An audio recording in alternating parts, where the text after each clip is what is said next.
take it real soon. You know we got what you need, baby, so take it, move along.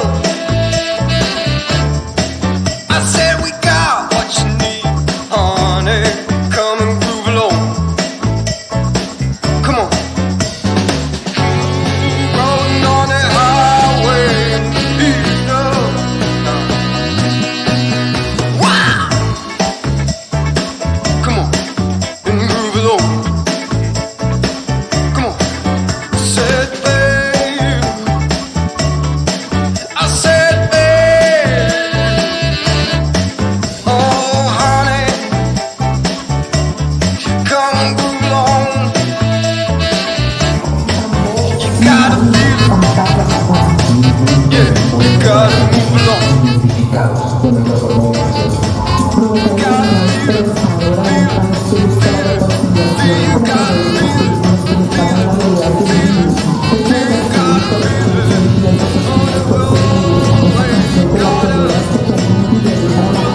Darle valor a nuestra riqueza patrimonial, de asumirnos para enfrentar el cambio climático y defender la dignidad de cada mujer.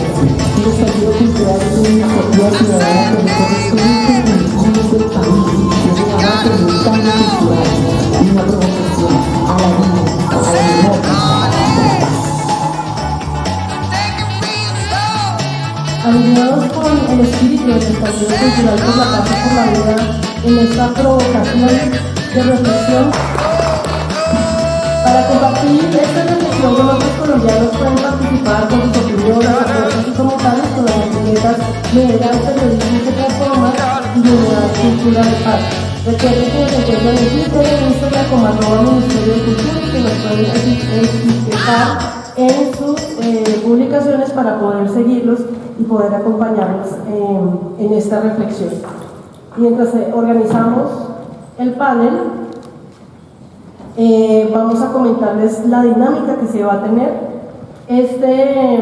Esta juntanza está dividido en 3 momentos. El primer momento, el cual tendremos el panel, el primer momento, perdón, que fue la provocación que acabamos de escuchar. El segundo momento, que es este momento de panel, en donde escucharemos 4 voces, 5 voces, incluida la ministra, acerca de esta provocación inicial de esta pregunta de cómo hacemos para transformar imaginarios de guerra, imaginarios de paz y convivencia, sobre todo desde nuestros oficios como comunicadores y periodistas.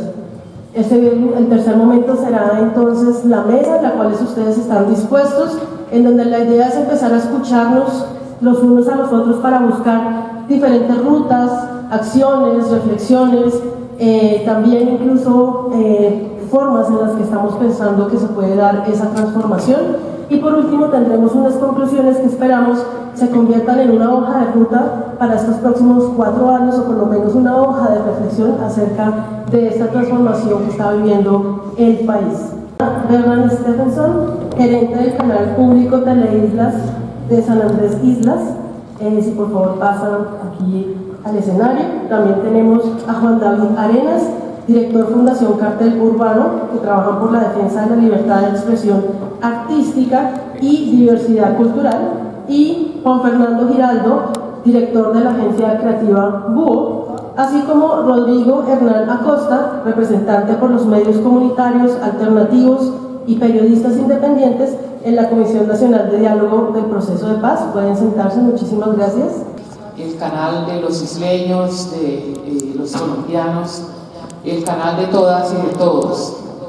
Me honra mucho compartir con ustedes los aprendizajes y también los abordajes que hemos construido a lo largo de estos últimos años.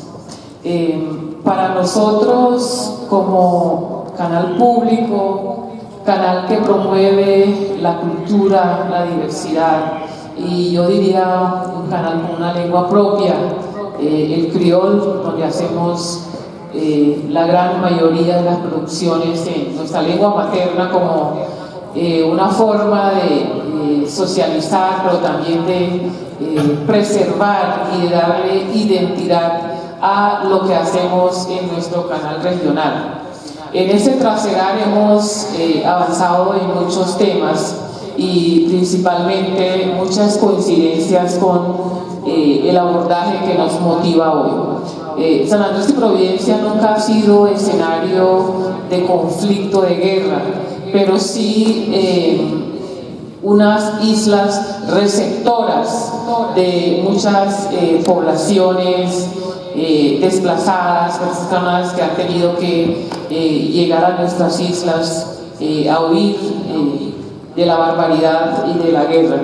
En ese contexto, nosotros con ellos y con nuestra población autóctona y con la población que nos acompaña en la isla hemos avanzado interesantemente en construir contenidos para todas y para todos. Es decir, que si ustedes miran el canal pueden ver en las ocasiones, en nuestras locaciones, en el lenguaje, todo el tema de la inclusión. Creemos que hay muchas cosas interesantes que se pueden hacer, pero para nosotros que vemos o veíamos la guerra desde un contexto del archipiélago como algo para muchos ajeno a lo que pasa en San Andrés, pero que para otros tiene impactos significativos y que sí llega y que sí lo sentimos de una manera muy particular. Entonces, construir nuevo devenir implica primero que nosotros tenemos que digerir, tenemos que transformar y construir un nuevo contexto.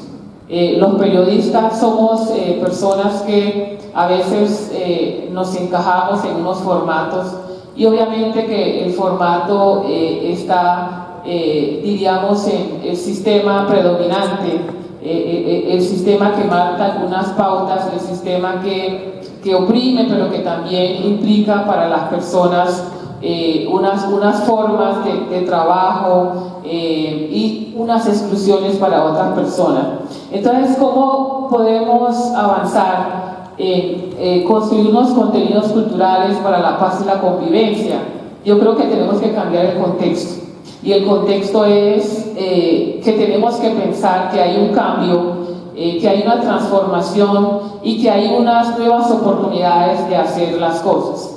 Pero creo que con estas transformaciones sí tenemos que privilegiar la cultura como el hilo conductor de muchas construcciones, de darle la palabra a la gente, de incluir a las personas en los desarrollos de este nuevo país que abrazamos con mucha alegría, pero que también sabemos que el camino no es fácil, pero cambiar el contexto es importante y el contexto es alinear nuestras mentes hacia nuevas realidades, hacia nuevos contenidos, hacia nuevos abordajes, inclusive en nuestras redacciones y en nuestras lenguas, nuestro lenguaje de trabajo y de la forma como podemos hacer que la realidad cambie panoramas, que la realidad no estigmatice a las poblaciones ni excluya a las poblaciones. Ministra, colegas, muchas gracias por la invitación, por abrir este espacio. A mí la pregunta me produce un montón de reflexiones y les quiero compartir desde nuestra experiencia. Digamos, la pregunta plantea cómo el periodismo cultural puede ayudar a transformar imaginarios de guerra hacia imaginarios de paz y convivencia. Para mí responderla es bien difícil de una sola, así que yo me permito que vayan conmigo un momento en este razonamiento. Por un lado, la pregunta habla de periodismo cultural.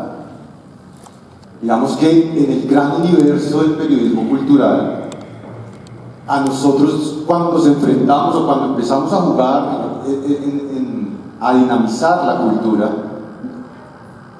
nos damos cuenta de que, bueno, el periodismo cultural está por un lado este periodismo del entretenimiento, que marca mucho la agenda, ¿no? El periodismo de la farándula hace parte del periodismo cultural.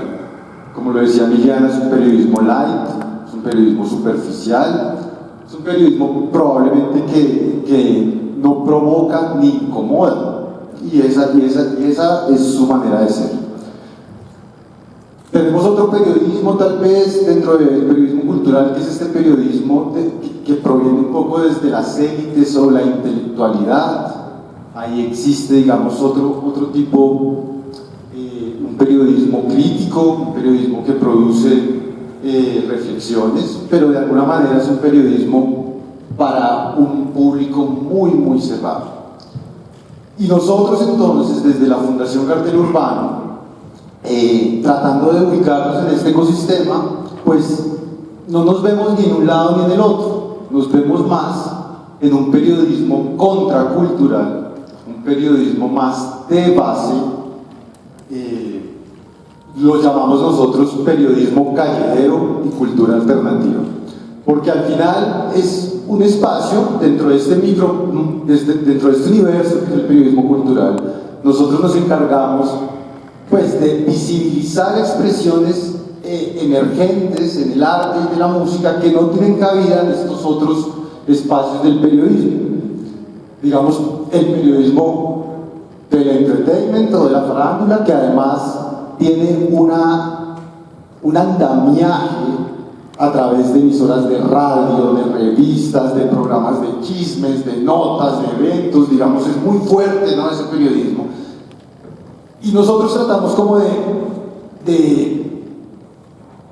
abrir una ventana para ver otro tipo de experiencias contraculturales, experiencias que desafían ese statu quo, experiencias y manifestaciones artísticas que probablemente no son de la simpatía de las élites o de esa alta cultura que se trata también de promover, y también son igualmente valiosas, siento yo. Acá no se trata como de decir que una es más que otra, al final todas las expresiones culturales son igualmente valiosas. Cultural, más susceptible será esa noción de identidad cultural a ser manipulable, de verdad, y eso es lo que no queremos, ¿no?, por supuesto.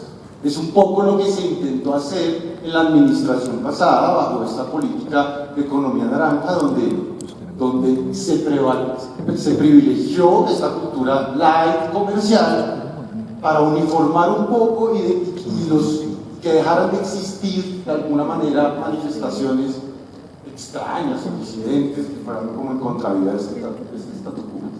Entonces, en este momento, Juan David nos propone esa frontera porosa que hay, por lo menos o la percibe él, entre el periodismo de entretenimiento y el periodismo cultural. También nos habla de una necesidad de identificar esos imaginarios de guerra. También nos habla de una posible tipificación de los periodismos, en los cuales hay diferentes intencionalidades, y pues cierra con una reflexión acerca de dónde vienen los recursos y esos recursos qué significan o qué obligan en términos del periodista o en términos de las organizaciones que quieren contarse a sí mismas. Entonces, ya con estas provocaciones, si alguno de ustedes quiere empezar a tomar el turno en el momento de la mesa, pueden conversar aquí con Juliana. Juliana, por favor, levanta la mano, quien va a organizar ya los turnos de habla para ustedes dentro de la mesa. Seguimos entonces ya con esta reverberación de ideas con todos estos panelistas, con Rodrigo. Rodrigo nos va a hablar entonces desde el periodismo comunitario, desde el comunitario alternativo y el periodismo independiente. Gracias, Rodrigo. Bueno, un saludo muy especial, agradecimientos por la invitación, Patricia Ariza, felicitaciones por el reconocimiento que le ha hecho el presidente Gustavo Petro de que sea nuestra ministra de la Cultura, y una puerta de cambio también en este sentido de lo cultural y el periodismo alternativo. Colombia es un país extraordinario en su riqueza, en su cultura, en todas sus expresiones.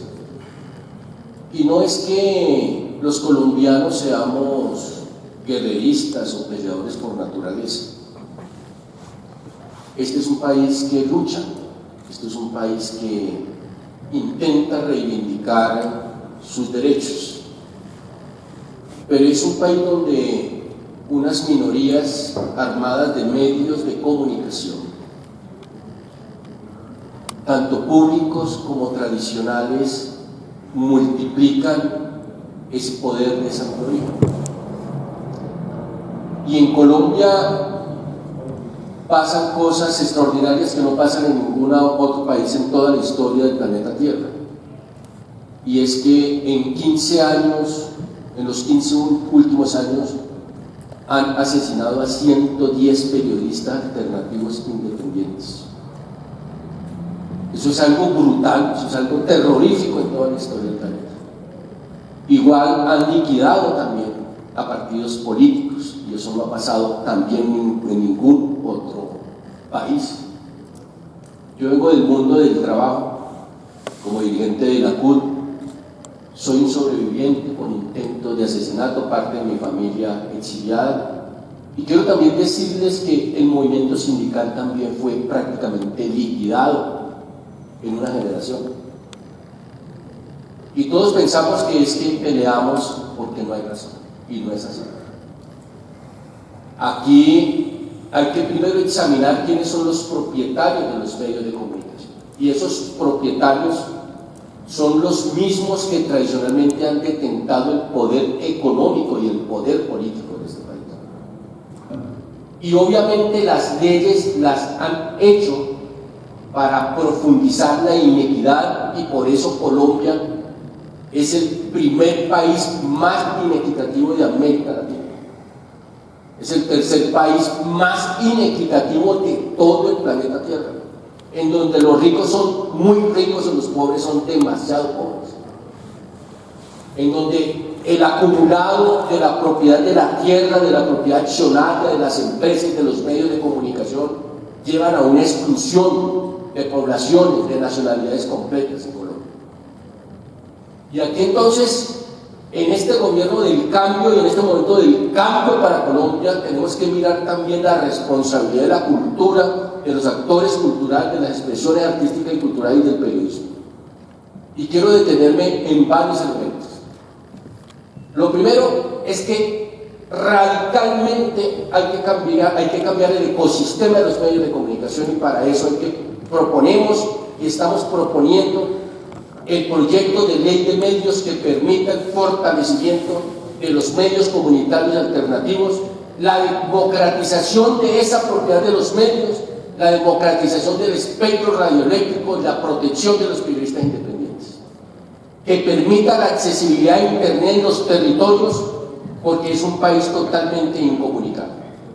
Y me refiero a varios criterios también de fondo. Por ejemplo, la verdad es contada por los periodistas del régimen del establecimiento, por los periodistas que controlan esos medios de comunicación y que son periodistas fletados realmente por los propietarios de este país. Y eso hay que plantearlo en forma directa y cruda, como lo estoy haciendo. No se plantea y no se dice. Y gracias por eso, por la invitación. Porque el periodismo es el que determina actitudes que influyen en los comportamientos, en las conductas, establecen valores e incluso hacen juicios. Es el periodismo y los medios de comunicación los llamados a hacer un recambio. El periodista debe también distinguir entre la información veraz, la verdad y la propaganda, porque muchas veces la propaganda se convierte en factor de guerra. Y hay que mirar detrás de quien da el mensaje, qué interés y a quién representa.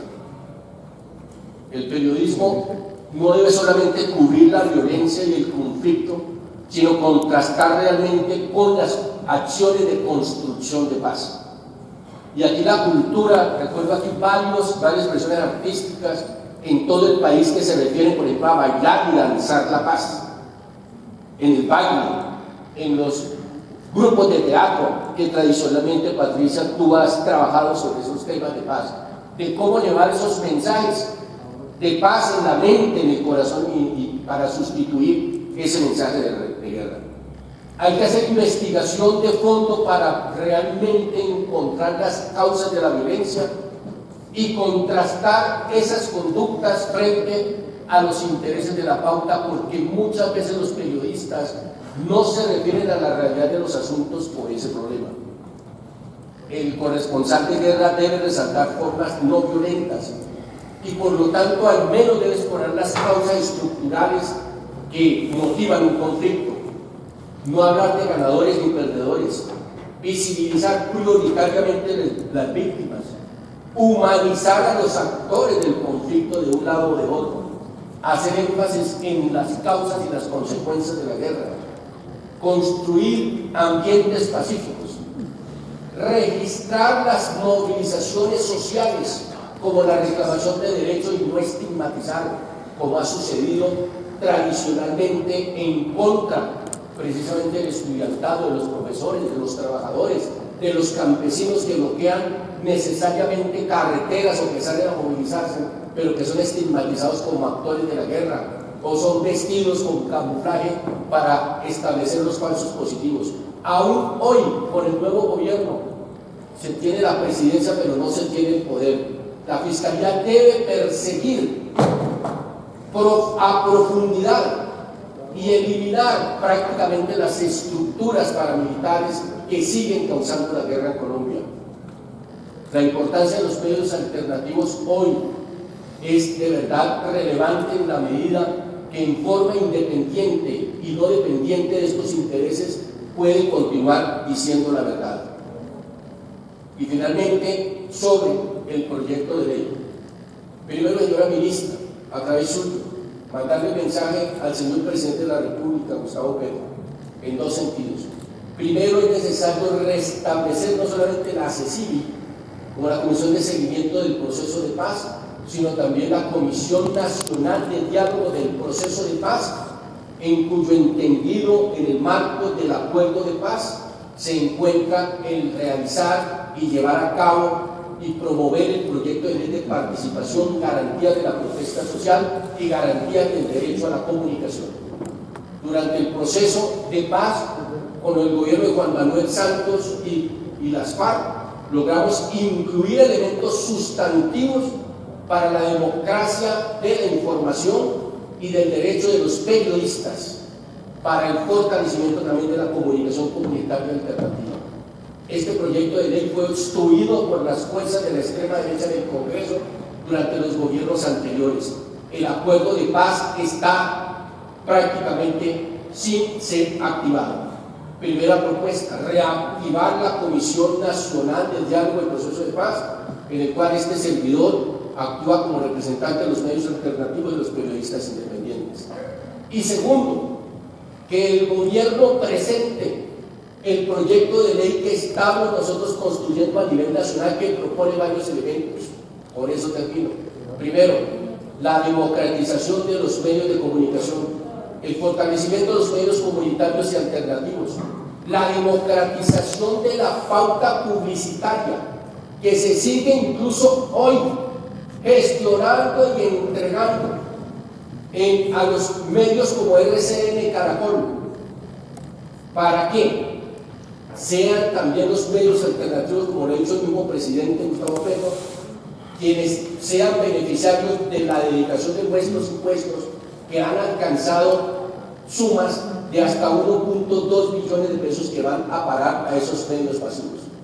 La democratización de las frecuencias del espectro radioeléctrico que se han entregado por décadas continuas a los medios masivos, incluso desconociendo la existencia de nuevas tecnologías que permiten la encriptación y la multiplicación de las frecuencias para que también los medios alternativos comunitarios puedan desplegar su información a nivel nacional. La eliminación de todas las asimetrías regulatorias que pesan contra la televisión comunitaria, impuestas desde el Tratado de Libre Comercio, que por ejemplo lleva a que una televisión comunitaria solamente pueda tener 6.000 usuarios, mientras Claro y otras transnacionales pueden tener 300.000, 500.000. Eso es una forma de censura que está viviendo hoy los medios comunitarios alternativos. Finalizo, la vida de los periodistas debe tener un precio.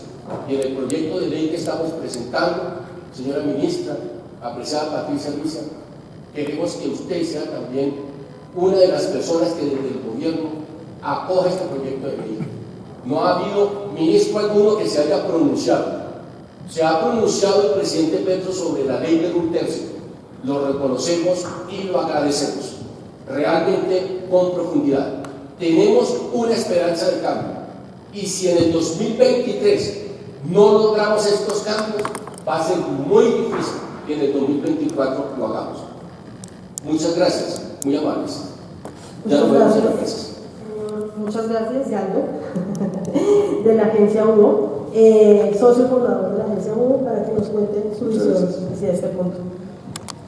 Lo primero es quiero expresar mi gratitud a la ministra y a su equipo por permitirme estar en este espacio, oír a Rodrigo, oír a Juan David, oír a Liliana, las perspectivas diversas y por supuesto haber también escuchado a Juan Lourdes, que me pareció muy revelador los sonidos de las dos primeras canciones. Yo quisiera hacer un aporte desde dos perspectivas, una tal vez con más detalle. Llevamos muchos años analizando en general el periodismo que construye la narrativa grande que ha dominado la escena pública en Colombia, que sobre todo la noticiosa, en el marco además de las claras denuncias que creo que hacía Rodrigo y cómo se construía esa historia. La Constitución de Estados Unidos prácticamente fue redactada en columnas de opinión. Y el fundamento del fascismo italiano a principios del siglo XX también. Tal vez la propuesta o la sugerencia, porque ahora lo que se va a discutir son unos caminos a seguir, unas primeras rutas para empezar a hacer este aporte, creo que es cómo irrumpe la cultura en la escena periodística, no solo el periodismo cultural, sino en general cómo irrumpe la cultura, cómo entra la cultura en un espacio que, como estaban explicando muy bien, está restringido, está acotado. Me parece muy interesante esos esfuerzos de abrirlo y transformarlo. ¿Qué estamos encontrando nosotros? Estamos encontrando que 10 años después, la brecha de género a nivel de líderes de opinión y lideresas sigue siendo de 20-80. No se ha movido un centímetro esa brecha. Estamos encontrando que el 60-70% de las opiniones están generadas por hombres entre los 60 y los 40 años, obviamente principalmente con educación de centros urbanos, y algo así como el 4% de menores de 30 años. Por supuesto, es un panel restringido de medios de comunicación. Creo que las nuevas formas de periodismo que estamos encontrando, las nuevas plataformas, los nuevos estilos, no pueden olvidar la oportunidad que constituye jalar opinión ciudadana. Opinión, por ejemplo, mencionábamos hace un momento a los líderes sociales. Ellos son líderes de opinión en unos contextos muy específicos que no estamos oyendo necesariamente en el resto del país. Los jóvenes pueden a veces quedar digamos, atrapados en las construcciones de narrativas a nivel de emisoras comunitarias. ¿Cómo lograr que ese contenido llegue a otros espacios? Una invitación entonces muy concreta a estas oportunidades que se están generando de periodismo alternativo, de periodismo comunitario, de incluir allí las voces de generación de opinión, porque son importantes. Por lo general, los periodistas, cuando ocurre un evento, cuando se plantea una agenda, salen a buscar qué está pasando, darle sentido a lo que estamos oyendo. Y recurren a voces que se vuelven más o menos las mismas. Cuando pensamos además en el periodismo tradicional de opinión urbano y en una hora 20, una mañana de panelistas, hay como un set de opinadores rígido en el país, establecido. Y hay una oportunidad para el periodismo alternativo de buscar esas fuentes y empezar a romper de entrada la brecha de género, de entrada la brecha de edad, y desde ahí generar la oportunidad de participación alternativa.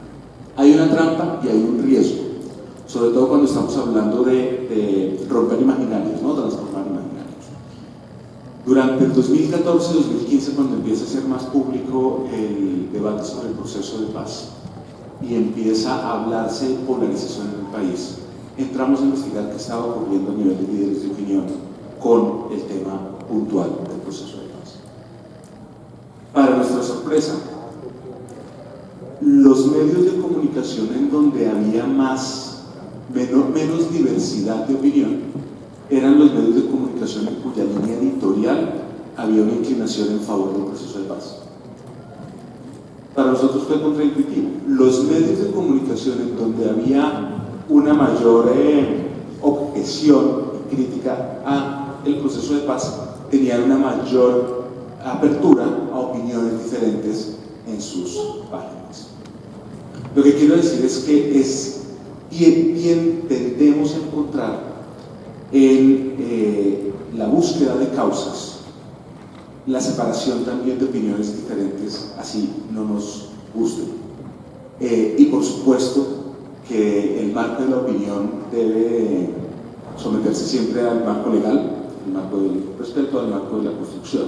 Pero hay una oportunidad también para traer voces diferentes, incluso diferentes a lo que nosotros quisiéramos oír cuando estamos defendiendo una causa o una transformación social. Entonces, mi primera intención. ¿De qué forma ese contenido es publicado? Juan Fernando nos habla entonces de diferentes puntos acerca de esas voces diferentes, acerca de ese cambio de plataformas como una oportunidad, acerca de una voz dominante masculina en la opinión pública, dicho por los datos mismos, no por una opinión suya. Y además, cómo es el reto de escuchar realmente el país, sabiendo que hay unas fronteras que no se han podido, unas barreras que no se han podido zanjar en términos de los centros urbanos y ruralidades dispersas. Con esto le damos la palabra a la señora ministra para escuchar este punto de su reflexión. Un avión y llegué, por eso me demoré un poco. Muy importante esta conversación con ustedes. Desde el Ministerio estamos convocando a los diferentes movimientos culturales, sectores culturales, para poder entender, para poder incluso las transformaciones que queremos hacer desde el Ministerio, los cambios que queremos hacerlos a partir del diálogo con la gente. Nos hemos encontrado con la gente de cine, con la gente de teatro.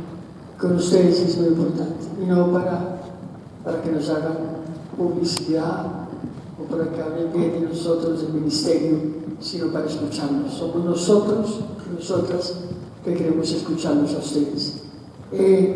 Yo pienso que la cultura es un terreno en disputa, depende de qué época hablemos, depende de quién hable de la cultura.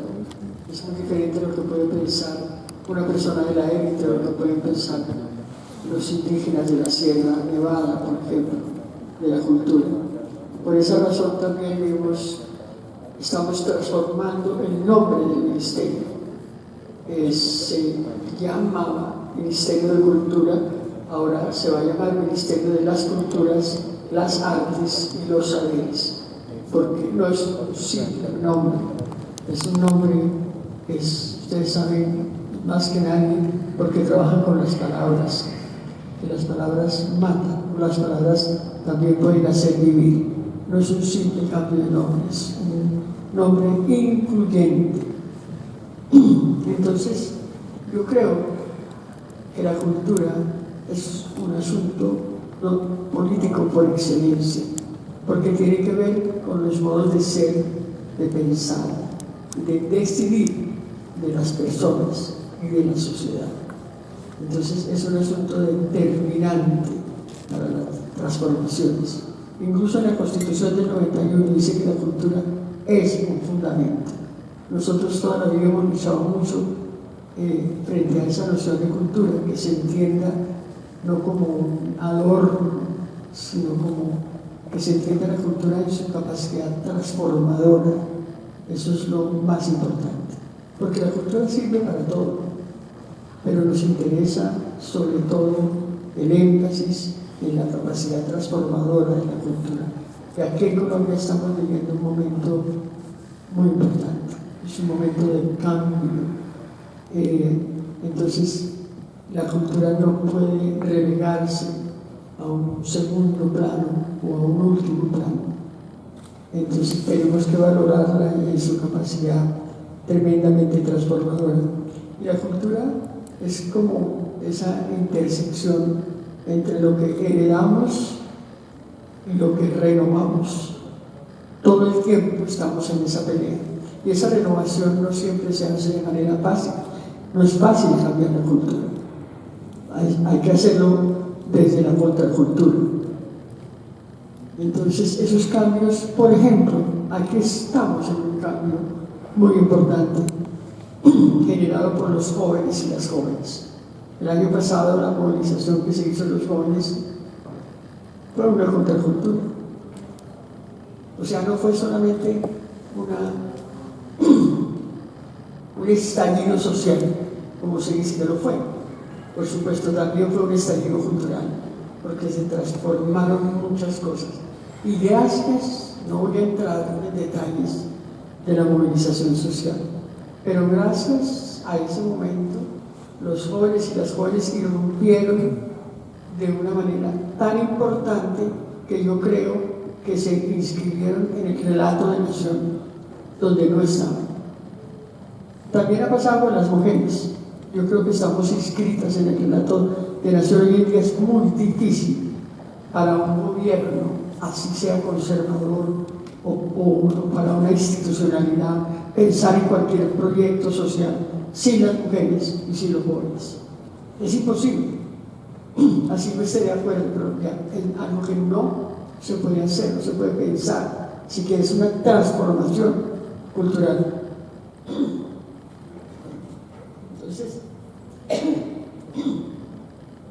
Entonces estamos en esa transformación. Entonces, mi papel en el Ministerio de las Culturas, las Artes y los Saberes es escuchar la transformación cultural, escucharlo y poder implementar esa transformación. O si no, pues estaríamos ahí para un empleo. Y yo no, por lo menos para mí, eso no es lo importante. Yo tenía un empleo muy bueno en el Teatro La Candelaria. Entonces es más para escuchar esa transformación. Eso que ustedes están diciendo de los medios alternativos es importantísimo. Eso tiene que cambiar. Hoy en día los medios han cambiado porque también hay una especie de democratización forzada con las redes. Una persona se puede construir en las redes y destruir también en las redes. O sea, las redes juegan un papel cultural importantísimo. Y eso lo puede hacer cualquier persona. Yo estuve en el paro del Putumayo, y vi una mujer herida, con una herida gravísima en una pierna. Y ella se mostraba la herida y con el otro hablaba. Es decir, y era una campesina. Es decir, hay una... Sin embargo, de todas maneras, hay una concentración de medios desde donde se construye la opinión y se destruye también. Muchas veces primero se destruye una persona en la cultura, después es relativamente fácil aniquilarla también. Entonces, este encuentro con ustedes es muy importante, que no sea como aislado, que sea esa posibilidad permanente de analizar la comunicación, no solamente los medios, la comunicación, porque ahora hay otras maneras de conectarse, ¿no es cierto? Un teléfono ya es una oficina completa, teléfono celular. Entonces, ¿cómo escuchar una contracultura que está muchas veces en estos medios alternativos que no son escuchados? En el ministerio con la economía naranja pasaron muy a un segundo plano las emisoras comunitarias, por ejemplo. Eso lo vamos a recuperar con la ayuda de ustedes. O sea, necesitamos la ayuda porque ustedes son los que saben. Entonces, lo mismo la televisión comunitaria. Yo creo que eso está cada vez ocupando un lugar más importante. Entonces, eso es lo que quería decirles. Muchas gracias por este encuentro. Estar en este cargo es como estar en una cuerda floja. No es fácil, pero también es apasionante. Es apasionante porque estamos visitando las regiones, no las regiones, los territorios, y nos estamos encontrando, igual que con los medios comunitarios, con unas expresiones sorprendentes. Unas expresiones que, aunque uno más o menos las conocía teóricamente, verlas en la práctica.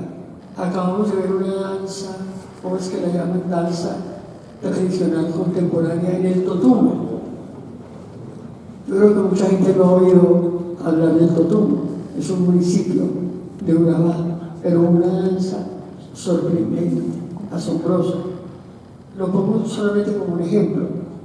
O sea, tenemos que empezar a recuperar la capacidad de asombro de este país frente a la diversidad cultural inédita, no reconocida,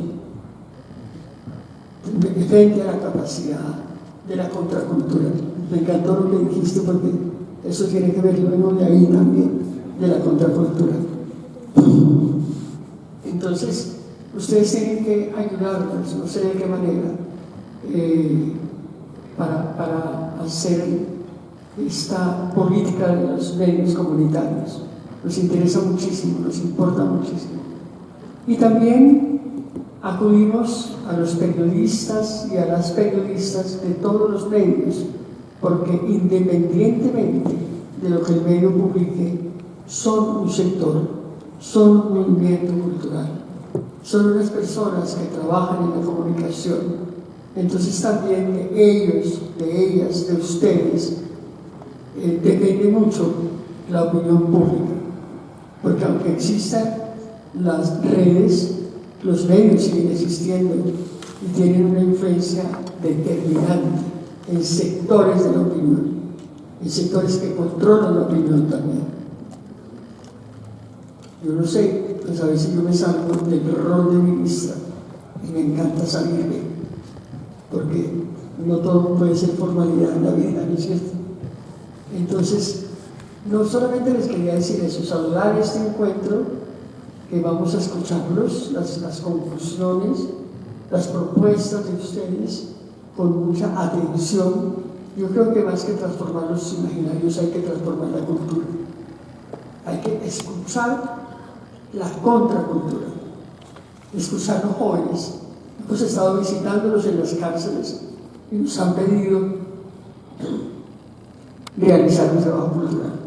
Lo que más quieren es realizar un trabajo cultural. Vamos a hacer un gran movimiento muralístico con ellos, por el país. Vamos a escucharlos y ya para cerrar les quiero, de tanto hablar, estoy ya afónico, tenemos unos ejes en el ministerio, muy brevemente, oiga, no sé si me estoy pasando del tiempo. Señora ministra, continúe. Entonces, esos ejes son: el primero es construir una cultura de paz. Cuando digo construir, no quiere decir que nosotros hayamos llegado al ministerio a decir la cultura de paz es esta y se hace así. No, es algo que está en construcción entre otros grupos humanos, con ustedes también. ¿Cómo construir con ustedes una política cultural de paz de los medios de comunicación? Pero con ustedes. Eso lo estamos haciendo con la gente de teatro, con todo el mundo, tratando de hacer las cosas por consenso, escuchando a la gente, por concertación, por consenso. El otro eje, bueno, ese eje intenta otorgarle a la paz la dimensión cultural, que no la ha tenido o la ha tenido de manera muy pequeña, porque no se ha considerado importante. O sea, nosotros quisiéramos que la paz no sea solamente un asunto entre el gobierno y los armados. La paz es mucho más que eso. La paz tiene que ser un relato de nación, tiene que ser una manera de ser de la sociedad. Entonces, construir esa manera de ser es algo que le pertenece a la cultura. cómo construimos una manera de ser desde la cultura donde ojalá algún día no tengamos que hablar de paz. En los países donde hace mucho tiempo no hay guerras o no tiene nada que ver con la guerra, nadie habla de la paz, porque ya la paz está introyectada en el alma de la nación y en el corazón de la gente. Uno no necesita hablar de lo que ya está dentro, no necesita hablar de eso. Entonces, por eso estamos en esa construcción y necesitamos la ayuda de ustedes. El otro eje se llama arte y educación para la vida. Tiene que ver con la atención a los artistas, a las artistas que realmente han ocupado un lugar muy secundario en el Ministerio de la Cultura, y queremos darle relevancia al papel del arte y de los artistas, y también a la educación, que más bien trabajar desde la formación artística de los niños y de los jóvenes. Eso nos parece muy importante, y también queremos que a los colegios regrese la cátedra de historia y también la cátedra de paz. Acabamos de recibir una noticia muy dolorosa la semana pasada, que Colombia llegó a ocupar o ocupa el primer lugar en el mundo en bullying, y se está incrementando el suicidio de niños y de niñas. O sea, qué tristeza que cada tanto ocupamos los primeros lugares del mundo en unas cosas que realmente no solamente son una desgracia, sino una vergüenza. Entonces hay que trabajar con los niños, hay que hacer unos programas especiales. Eso no depende de los niños, depende de la sociedad en la que ellos viven, depende del contexto. Entonces, es un asunto cultural. El patriarcado también es un asunto cultural, profundamente cultural. Hay más de 700 mujeres asesinadas en este año por manos de sus parejas. Entonces, eso es algo que tiene que cambiar con la contracultura. Bueno, no me quiero extender más, esos son los ejes. Hay otro eje que tiene que ver con la memoria, con el patrimonio, con el archivo, etc. Y estamos creando un observatorio también, y en ese observatorio pues también tienen que estar ustedes. Un observatorio para que estas cosas sucedan, para que no sean solamente intenciones, sino que de verdad sucedan. Hemos dicho, ya para cerrar, que el cambio es cultural, que el cambio social es un cambio cultural o no es. Muchas gracias. El proceso de la política pública en Bogotá, donde se inició de manera, digamos, muy tímida en términos de las entidades, en lo que se está hablando, y Javier y Leonidas apuntaban ahora a un apoyo. Nosotros creemos que no es un apoyo, nosotros creemos que es un derecho. Todos los medios alternativos y ciudadanos tenemos derecho también a ser partícipes de la difusión de lo público, y las entidades asimismo a considerarnos como canales válidos en las regiones, en los municipios, en las veredas de acá en Bogotá, en las localidades.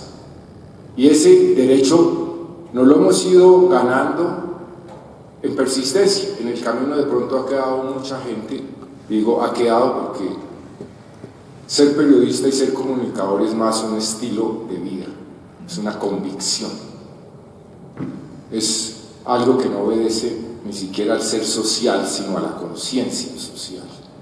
Me parece que eso es lo más importante, el papel que juega un medio en este momento con todo el aparataje tecnológico que tenemos.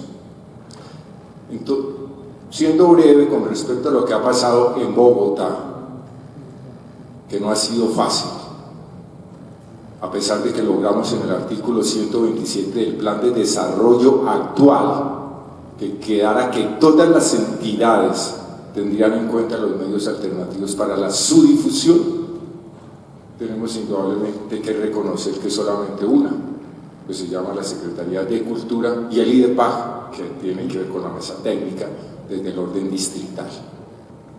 Todas las otras entidades, como se lo hemos dicho a los concejales y lo podemos decir a la alcaldesa mirándola a los ojos, han traicionado ese artículo, no lo han cumplido.